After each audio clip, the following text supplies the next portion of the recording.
Some of us, our parents did not even live to see 60 because of this same country.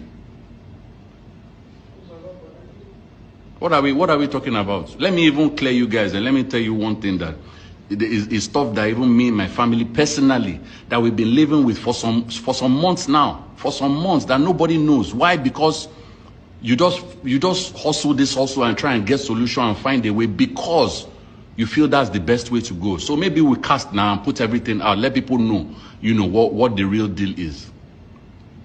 On the 5th of June, am I right? On the 5th of June, correct, yes. On the 5th of June, 2020, right? My brother-in-law, that's my wife's brother, right? He walks, or should I now say walked, because he's dead. He walked on Marina, Sterling Bank building. Yes, he walks there. That's where because where he works, they manage buildings such as that all over the country. All over the country. They manage it. So his office was embedded in that complex. And he stepped out of his office to cross. You know, in Lagos, in Marina, most offices, they have car parks across the road. No matter what kind of building it is, unless you have underground car park. He parked across the road in a car park. For him to cross the road, guys watching now, for him to cross the road at a zebra crossing in front of Sterling Bank. He's looking to his right because Marina is a one-way street. Everybody knows that. Him to step as soon and barely did he take TV footage of this, what I'm telling you guys. On that Marina at the zebra crossing, as he stepped 1-2 steps, of course he's looking to the right side because all the traffic is coming this way.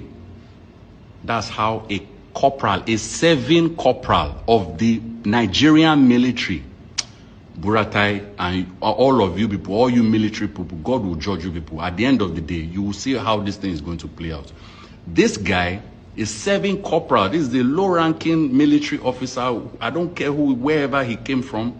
This guy was doing Okada work in a state. Sanwo-Olu, you banned Okada in Lagos, right? This guy was running Okada, collected money from a passenger from his barracks in Apapa, carried a female passenger all the way on that Okada, of course, no helmet, all of that, and passed to bring her to CMS. For whatever reason, maybe they missed their way. Now passed one way on Marina. On Marina, this is where this story begins. My brother-in-law is crossing the road, and this Okada guy speeding. This military guy, even wearing fatigue. Half of it was wearing his fatigue with jeans. That's to show you the decadence and the rot in the system. This guy speeding knocked my brother-in-law to the ground. He fractured his skull right there and then. Right there and then. This is not somebody told me, guys. This is not them say something or no. This is right there and then. Okay? Fractured his skull. Brain injury. Luckily, this guy was caught. This corporal. We don't even know what happened to the passenger. It was just a mess. My brother was rushed. First of all, they rushed him to the nearest hospital at that time. This was Friday, 5th of June. This accident happened around 2:30 or 2:20 in the afternoon, okay? This guy was still alive.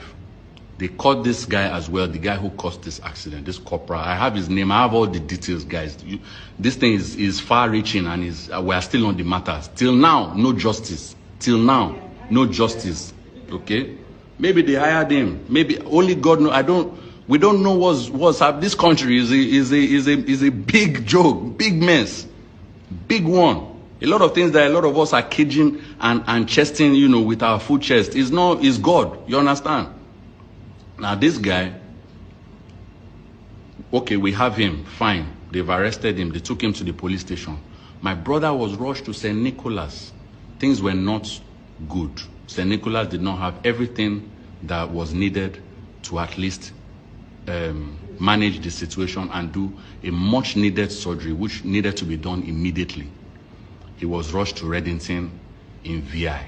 This is Friday, 5th of June. Guys, by Monday morning, 6 a.m., June the 8th, my wife and I were on our way to the mortuary to carry our brother that just, he didn't make it. He did not make it. This year, this is just, that's one aspect. Of course, there's been COVID, there's been all kinds of things that all of us have all been dealing with. Then you now add this kind of situation to it. Now, this guy was arrested by the police, okay? He was arrested, and by the following day or that same night, on that Friday, they needed to release him because police cannot hold military because of our laws, whatever. That's their business.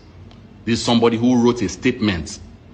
He wrote a statement and said, this is unavoidable, guys. This, just try and understand what we're talking about here. A lot of things that we can avoid just if we do the right things.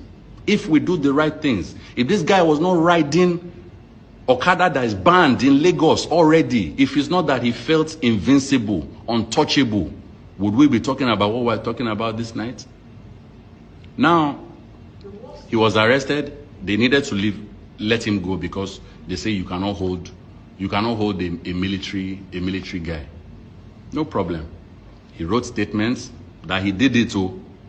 He wrote statements. Even me, I went there to the police station. I wrote statements. I wrote everything. They have all the paperwork. There's no contest. But they've released him to the army because he's a serving army guy. Guys, this is we've since buried my brother. We've since buried him. This is October what? 20th. Today is October 20th. The military have refused to release this guy. They've refused to release him to the police, to the DPO at the police station concerned. They've refused to release him to face justice. All we want, we are not doing anything extrajudicial. Look at people shooting people everywhere right now. Toll gates, indiscriminately, innocent people, shooting them unarmed. We are talking about somebody who has already said he's guilty. He's still in army custody. They've refused to release him. I have you people, if I don't care, I will cast all of you. All. I will mention everybody's name, everybody involved, everybody. You just, maybe we are just starting. People have been calling me, asking, can you imagine the army calling you as a family member, right? You know what your people have done. And all the army is concerned with is to come and pay visits, to come and pay condolence visits to the family. They're asking you for address. Where do you people live? Is that the Nigeria is this the Nigeria we should be living in? Is that so? Asking for address. They want to come and visit you. Visit us for Ogun punish the visit. Visit for what? For what are you looking for? All the family wants is justice. Let this guy leave the army custody and give him to the bloody police. Let them charge him to court. In fact, there was a day that they agreed, the people who stood as guarantor or whatever for this foolish culprit, you know, he didn't show up. We had an agreement, so and so day. I have all those dates. I think sometime in towards the end of June. Come and face. Let's go to magistrate court or whatever, and get the proceedings started. They never showed up. Till tomorrow, this guy is still in army custody. They say they've been doing investigation. What are you investigating? Investigation of somebody that's already written everything down. There's CCTV footage. There's nothing. It's a no contest. There's no question as to what we are talking about. You say you are doing what investigation? Doing what investigation? We brought this up to on all levels, from legal to Attorney General of Lagos. Till now, nothing. Till now, nothing. Is it because he's from the north? Is it because this particular person we're talking about is from the north? Is that what we should be thinking as Nigerians? Should it not be about good and bad, right and wrong? Police cannot touch him. Army have refused to give him over. We don't want anything extrajudicial. Give us what is our due. The family wants, it's simple.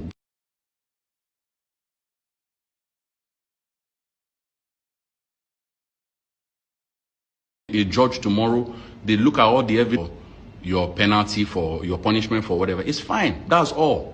Nothing he does, nothing the system will do, will bring back a man who had even bought tickets to take his children. His two sons are like he has planned his life. He has planned his future. He has a family that he's taking care of. Then you now cut short his life. Why? Because Nigeria. So where do we start from? Where do we really? And this is what we're talking about, guys. That's what I'm sharing with you guys now. Like, it's the country that we're living in. There's a big problem, a big one. There's a big problem. So let's say the truth where the truth is. A lot of you guys, you are saying, oh, it needs to be. You guys don't know what happened now. It's, it's whatever somebody shares with you. That's why when you look